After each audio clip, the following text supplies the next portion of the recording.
औज़ुबिल्लाहिमिनश्शैतानिर्रजीम बिस्मिल्लाहिर्रहमानिर्रहीम अल्लाहुम्मा सल्लि अला मुहम्मदिन व अला आलि मुहम्मदिन कमा सल्लैता अला इब्राहीम व अला आलि इब्राहीम इन्नका हमीदुम मजीद। रब्बि शरह ली सदरी व यस्सिर ली अमरी वहलुल उक़दतम मिन लिसानी यफ़क़हू क़ौली। डियर स्टूडेंट्स, मैं हूँ आपका फ़िज़िक्स टीचर ज़ियाउल्लाह ख़ान। अपने चैनल पे आप लोगों को वेलकम करता हूँ। अस्सलामु अलैकुम। उम्मीद करता हूँ कि आप लोग अपने घरों पे सेफ़ एंड साउंड होंगे। ख्याल रखें हमेशा अपना और अपने इर्द गिर्द मौजूद तमाम लोगों का। बेटा, अल्लाह ताला की तरफ से एक आजमाइश है और इंशाअल्लाह हम लोग इसमें कामयाब होंगे। जैसा कि आपको पता है कि हम चैप्टर नंबर 3 का जो elastic collision in one dimension का टॉपिक है, इसको हम डिटेल से डिस्कस कर रहे हैं और इंशाल्लाह ये आज के लेक्चर में हमारा जो है वो ख़त्म हो जाएगा। कि दरअसल ये चैप्टर नंबर 3 की रिवीजन है। हम लोग elastic collision in one dimension के दो जो रिजल्ट्स हैं, जो कि हमारे पास अननोन क्वांटिटीज़ थी, जिस तरह से V1 प्राइम और V2 प्राइम, उनके जो है वो रिज़ल्ट्स हमारे पास मौजूद हैं। फाइनल रिज़ल्ट्स हमने डिराइव किए, कैलकुलेशंस की और हम वहाँ तक पहुँचे। आज दरअसल हमने क्या करना है कि जो elastic collisions in one dimension के स्पेशल केसेस हैं, कुछ इम्पॉर्टेंट केसेस हैं, वो हमने डिस्कस करने हैं आज के लेक्चर में। कि वो दरअसल केसेस जो हैं उनमें डिफरेंट किस्म का, जिस तरह मैंने अपनी प्रीवियस जो है वीडियो जो लेक्चर है उसके अंदर मैंने आपको बताया था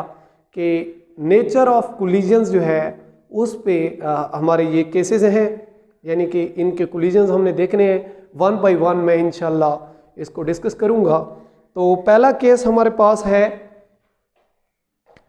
यानी इसको मैं केस 1 कह देता हूं,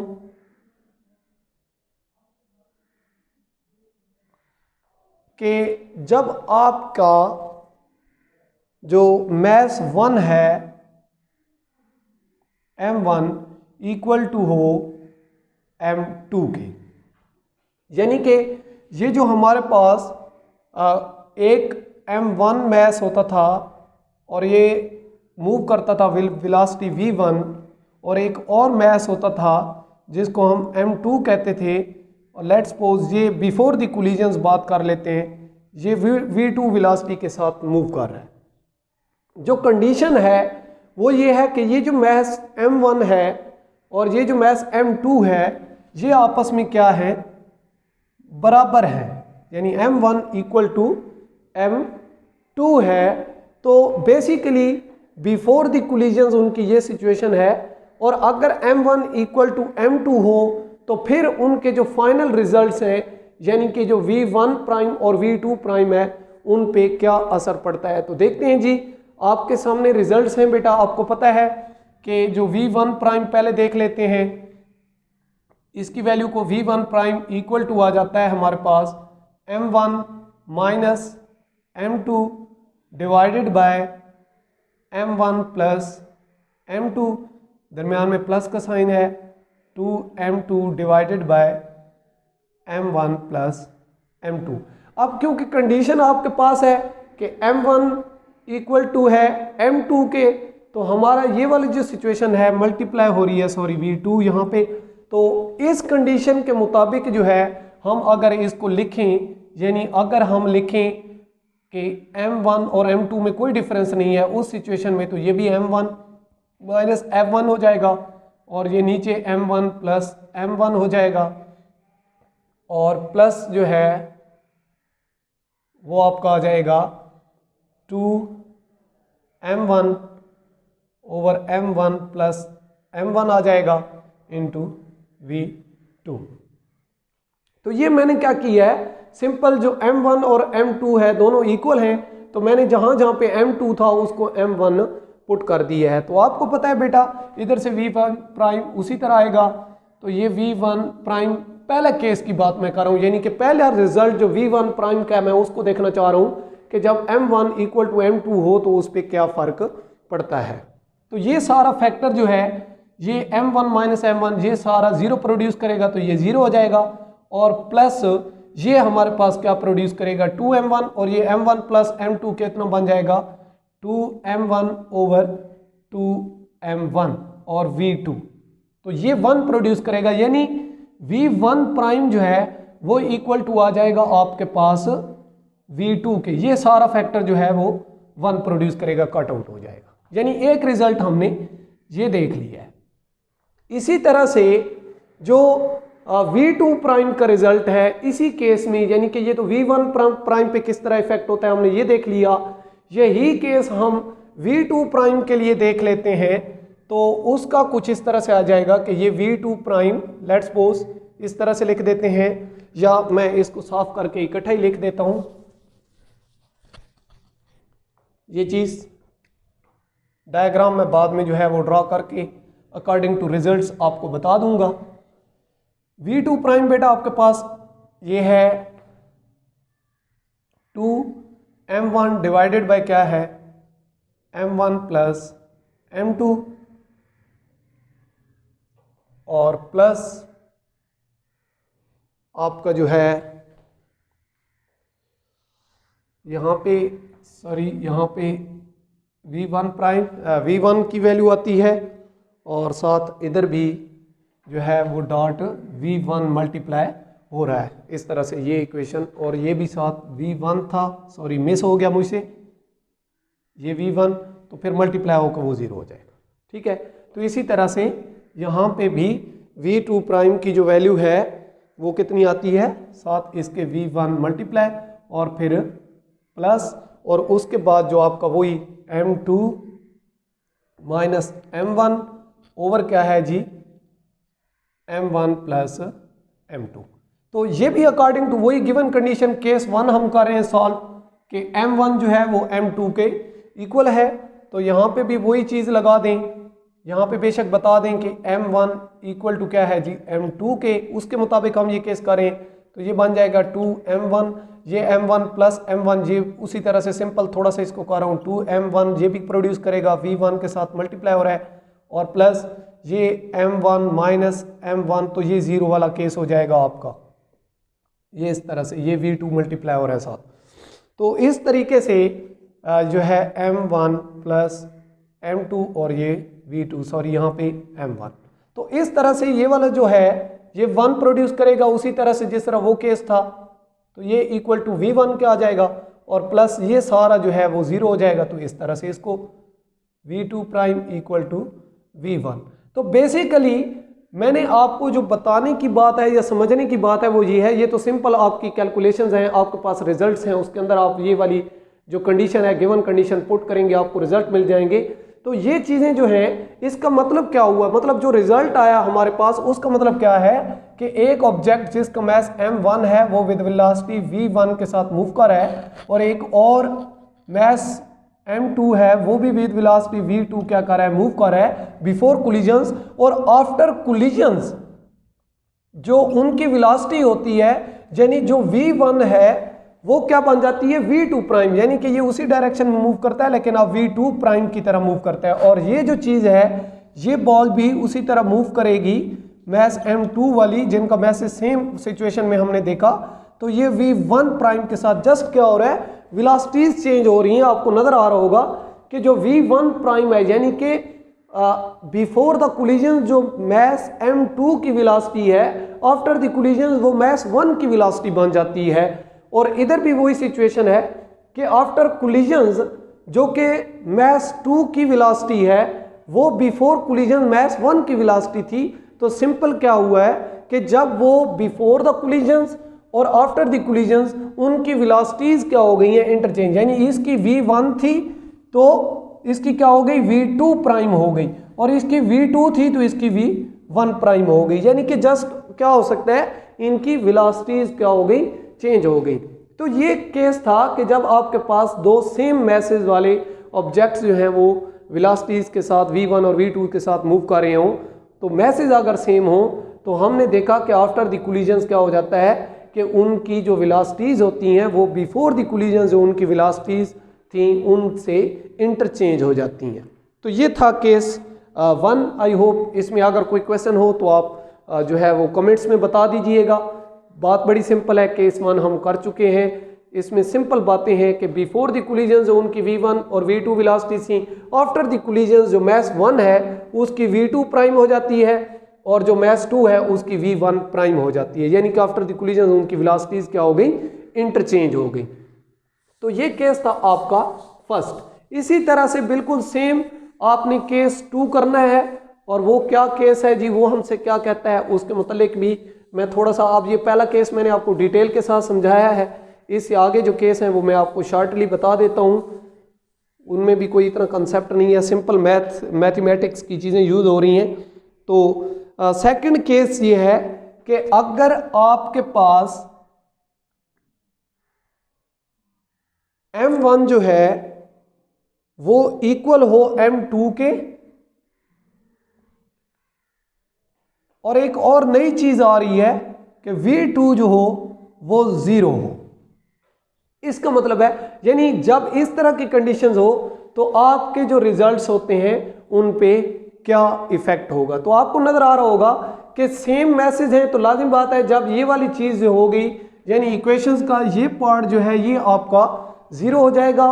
और फिर यहाँ पे जो चीज है या ये v2 है ये जहाँ पे आपकी ऑलरेडी 0 है, तो लाजिम बात है ये सबको भी क्या कर देगी, 0 कर देगी। तो इसका मतलब क्या हुआ, सेम चीजें यहाँ पे फिर उसी तरह का केस जिस तरह से आप पहले पढ़ चुके हैं, ये वाली रिजल्ट्स आपके सेम है, लेकिन साथ एक और नई चीज आ रही है, जो आ रही है कि v2 जो है वो आपके क्या हो रहे हैं,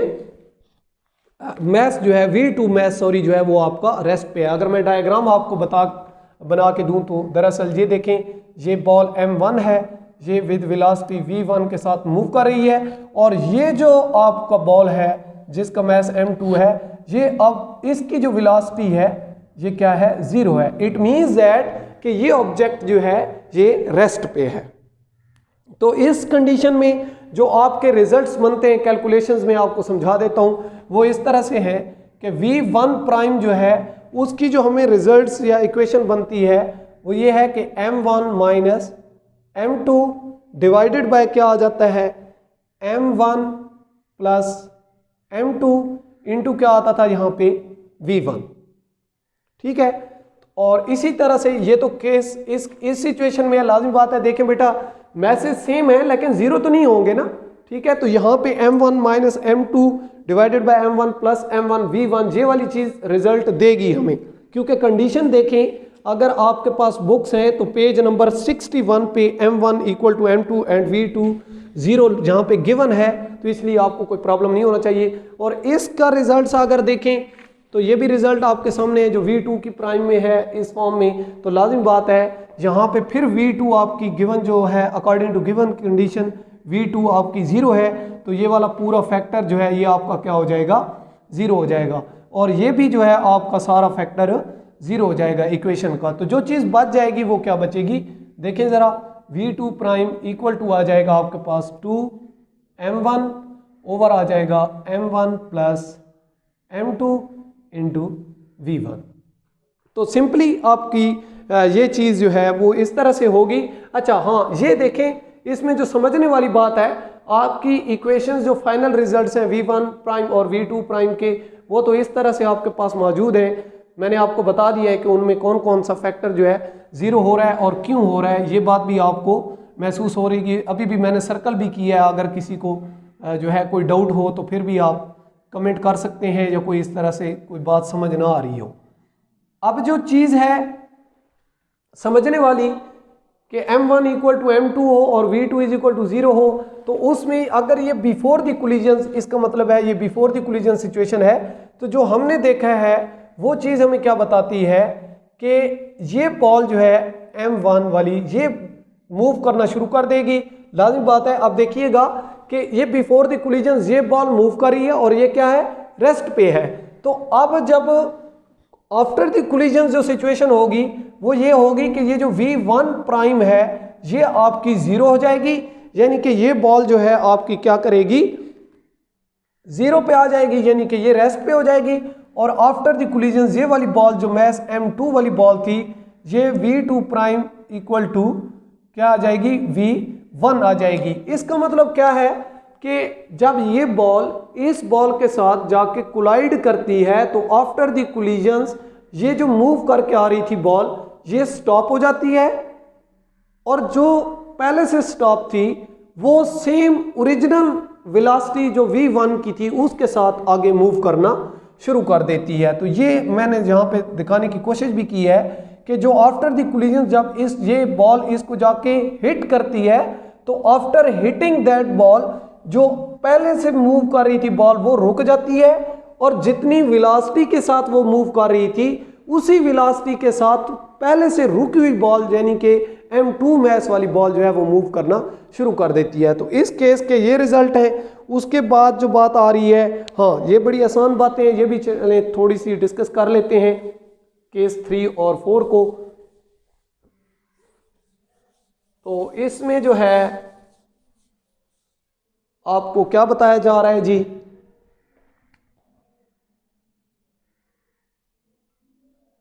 इसमें बताया जा रहा है कि when a light body collides, हाँ जी,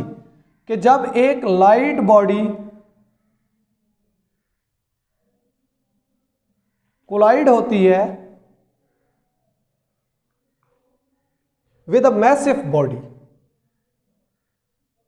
with a massive body at rest, हाँ जी फिर बात बता दी, मैसिव बॉडी एट रेस्ट। अच्छा, तो इस केस में देखें जी, उसने कहा कि एक लाइट बॉडी है यानी कि एक हल्का जिस्म है, और एक क्या है कि मैसिव बॉडी यानी कि एक भारी जिस्म है। और क्या होता है कि जो भारी जिस्म है, लेट्स सपोज मैं यहाँ पे डायग्राम के जरिए आपको बता देता हूँ कि लेट्स सपोज ये आपका एक मैसिव ऑब्जेक्ट है और ये एक लाइटर ऑब्जेक्ट है, इसका मैस m1 है और ये मूव करके आ रहा है जी विद वेलोसिटी v1। और ये जो मैस है उसने खुद बताया है कि ये जो है रेस्ट पे है। देखें लिखा हुआ है कि अब मैसिव बॉडी एट रेस्ट, यानी कि ये रेस्ट पे होता है। तो इस तरह से ये चीज, और अब क्या होता है कि आपको बताया जा रहा है कि इस तरह का केस हो कि जब कोई लाइट बॉडी कोलाइड करे जाके एक भारी बॉडी के साथ, मैसिव बॉडी के साथ, और वो मैसिव बॉडी क्या हो, रेस्ट पे हो, तो फिर क्या सिचुएशन बनती है जी। अच्छा, तो फिर देखें होता ये है कि ये बिफोर कोलिजन्स है। आफ्टर द कोलिजन्स क्या होता है कि आपने भी नॉर्मली देखा होगा कि जब एक लाइटर बॉडी होती है वो एक मैसिव बॉडी के साथ जाके कोलाइड होती है, तो जो मैसिव बॉडी होती है वो वैसी की वैसी रहती है, यानी कि उसकी सिचुएशन पे कोई फर्क नहीं पड़ता। और वो जो हमारी लाइटर बॉडी होती है वो मैसिव बॉडी के साथ कोलाइड होके रीबाउंस करती है, वापस मूव कर जाती है। इस वजह से हम जो बिफोर द कोलिजन्स और आफ्टर द कोलिजन्स जो बात होगी उसको हम इस तरह से मेंशन करेंगे कि ये जो m1 हमारा बॉडी है ये मूव करेगा v1 प्राइम वेलोसिटी के साथ बैकवर्ड, रीबाउंस कर जाएगा। और ये जो हमारा मैसिव बॉडी है m2, ये उसी तरह से इसकी जो आफ्टर द कोलिजन जो आपकी v2 प्राइम होगी वो तब भी क्या होगी, जीरो होगी। इसका मतलब है कि ये जो हल्का जिस्म है, ये बिफोर द कोलिजन सिचुएशन मैंने आपको दिखाई है कि बिफोर द कोलिजन ये वाला ऑब्जेक्ट मूव करके जाता है और इसके साथ कोलाइड करता है। कोलाइड करने के बाद क्योंकि ये बहुत मैसिव बॉडी है, रेस्ट पे है, तो मैंने कहा ये उसी तरह ही रहती है, वो मैसिव बॉडी अपनी पोजीशन पे बरकरार रखती है, मेंटेन रखती है। लाइटर बॉडी क्या करती है, उसे कोलाइड होकर रीबाउंस या रीबैक हो जाती है उसी वेलोसिटी के साथ जितनी वेलोसिटी से वो आ रही थी, यानी v1 प्राइम जो है वो v1 वेलोसिटी के साथ क्या कर जाता है, पीछे मूव कर जाता है। लेकिन यहां पे एक चीज याद रखिएगा, क्योंकि आपकी जो बॉडी है लाइटर बॉडी, उसकी वेलोसिटी v1 है और आफ्टर द कोलिजन्स भी उसकी वेलोसिटी वो ही रहती है, लेकिन पहले वो फॉरवर्ड डायरेक्शन में आ रहा होता है, फिर वो बैकवर्ड डायरेक्शन में जाता है, यानी कि पहले आगे आ रहा होता है उसकी तरफ कोलाइड करने के लिए, जब कोलाइड हो जाता है तो वो क्या होता है, पीछे की तरफ मूव करता है। यानी कि इस तरह की सिचुएशन होती है कि लेट्स सपोज मेरे हाथ में ये जो है ये मैसिव बॉडी है और ये एक लाइटर बॉडी है, ये तो सेम है लेकिन मैंने आपको कंसेप्ट देना है। तो ये अगर आपकी मैसिव बॉडी है और ये लाइटर बॉडी है, ये लाइटर बॉडी आती है और इसके साथ कोलाइड होती है। कोलाइड होने के बाद जितनी वेलोसिटी से जा रही होती है उसी वेलोसिटी से रीबैक हो जाती है, यानी कि दोबारा ऐसे वापस चली जाती है। तो due to opposite direction, reverse direction, हम यहाँ पे लिख सकते हैं कि ये इस तरह की कंडीशन, ये नेगेटिव साइन बताता है कि जो v1 प्राइम यानी आफ्टर द कोलिजन जो मास m1 की वेलोसिटी होती है वो मैग्नीट्यूड में बराबर होती है, बट जस्ट क्या होती है, रिवर्स्ड होती है। तो ये केस है बेटा कि जब आपका कोई भी एक लाइटर बॉडी जो होती है वो कोलाइड करती है विद अ मैसिव बॉडी। तो इसी तरह से हमारा लास्ट वन केस है, इस के बाद हमारा जो है जो elastic collision in one dimension का टॉपिक ये हमारा यहाँ पे एंड हो जाएगा, और इंशाल्लाह उसके बाद जो है हम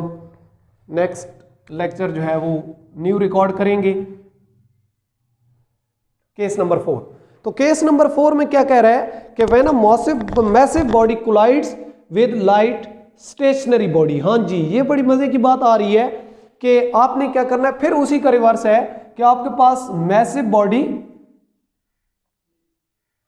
when a massive body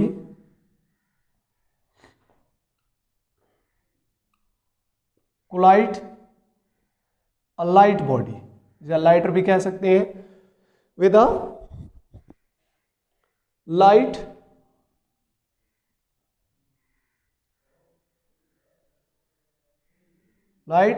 stationery body. अच्छा, इसका मतलब भी वही चीज है,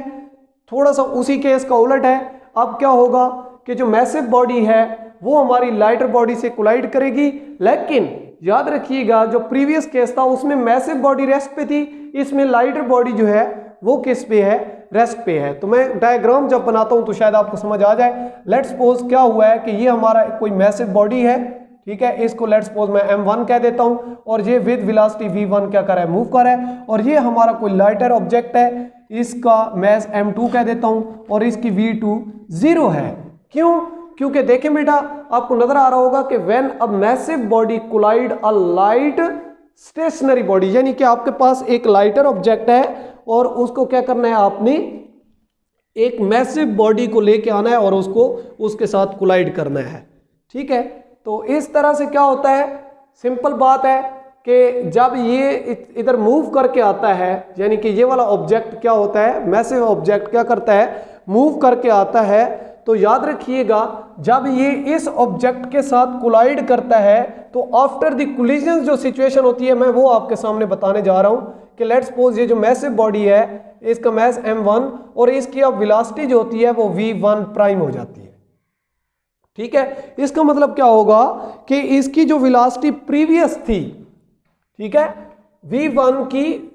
जो v1 प्राइम है ये सेम है, यानी कि ये ऑब्जेक्ट जब इसके साथ कोलाइड होता है तो आफ्टर द कोलिजन्स भी ये मैसिव ऑब्जेक्ट उसी वेलोसिटी के साथ मूव करता रहता है जिसके साथ ये बिफोर द कोलिजन्स क्या कर रहा था, मूव कर रहा था। लेकिन जो इफेक्ट होता है देखने वाला वो ये है कि जो आपका लाइटर ऑब्जेक्ट m2 है ये v2 प्राइम के साथ मूव करना शुरू कर देता है, और ये v2 प्राइम जो होती है 2v1 होती है, यानी कि इनिशियल वेलोसिटी जो मैसिव बॉडी है उसकी जो वेलोसिटी थी उसका 2 गुना हो जाती है। यानी कि ये जो लाइटर बॉडी होती है इसका क्या होता है कि ये रेस्ट पे, पहले रेस्ट पे थी, आफ्टर द कोलिजन्स क्या होता है कि जब ये मैसिव बॉडी उसको जाके हिट करता है तो वो बहुत तेजी के साथ मूव करता है, और उसमें तेजी कितनी आती है, जो उसकी स्पीड 2 टाइम बढ़ जाती है, किससे, जो कि मैसिव बॉडी की वेलोसिटी थी। तो ये हमारा एक तो मतलब आप समझ सकती हैं बड़ा ही क्लियर कंसेप्ट है इसमें कि एक मैसिव बॉडी जो है वो हमारी क्या करके एक मूव करके आती है और हमारा लाइटर ऑब्जेक्ट किस पे है, रेस्ट पे होता है। तो जैसे ही आफ्टर द कोलिजन्स हमारी मैसिव बॉडी उस लाइटर के साथ कोलाइड कर जाती है, इसकी एग्जांपल भी मैं दे देता हूं कि लेट्स सपोज अब मेरे हाथ में ये वाला जो बोर्ड मार्कर है ये आपकी लाइटर बॉडी है और ये एक मैसिव बॉडी है। ये मैसिव बॉडी जो है v1 वेलोसिटी के साथ क्या करता है, मूव करके आता है, लेकिन ये आपने रेस्ट पे रखना है। जब ये मूव करके आता है और इसे टकराता है तो टकराने के बाद ये खुद भी उसी फॉरवर्ड डायरेक्शन में v1 वेलोसिटी के साथ मूव करता रहता है, और जो लाइटर ऑब्जेक्ट है ये 2 टाइम इसकी वेलोसिटी से ज्यादा तेजी से जो है मूव करना शुरू कर देता है। तो इस तरीके से बेटा ये आपका केस था लास्ट वन, ठीक है, कि elastic collision in one dimension के हमारे पास फाइनल रिजल्ट्स अननोन क्वांटिटीज़ के V1 प्राइम और V2 प्राइम थे। हमने उन्हीं को बेस बनाते हुए आज के लेक्चर में इन्हीं चीज़ों को देखते हुए हमने 4 स्पेशल केस जो समझे जाते हैं elastic collision in one dimension के, वो हमने आपके सामने डिस्कस किए हैं। आई होप कि आपको समझ आई होगी। कोई भी आपका मतलब क्वेश्चन होता है या कोई प्रॉब्लम होती है तो आप कमेंट्स में जो है वो बता सकती हैं, या आप जो है वो पर्सनल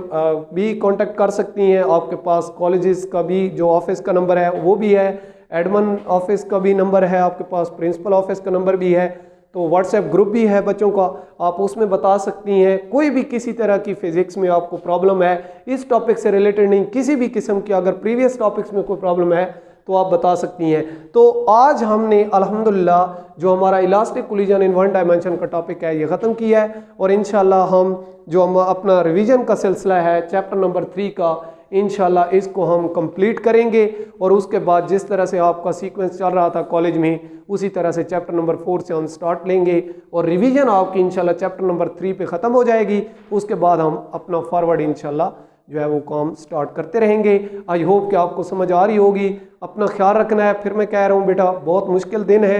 अपना ख्याल रखना है, अपने आसपास में मौजूद तमाम लोगों का ख्याल रखना है, और फिज़िक्स के सिलसिले में कोई भी प्रॉब्लम हो तो जहाँ तक मुझसे हो सका मैं आपके साथ कोऑपरेट करूँगा। आई होप कि आपको समझ आई होगी। थैंक यू, अल्लाह हाफिज़।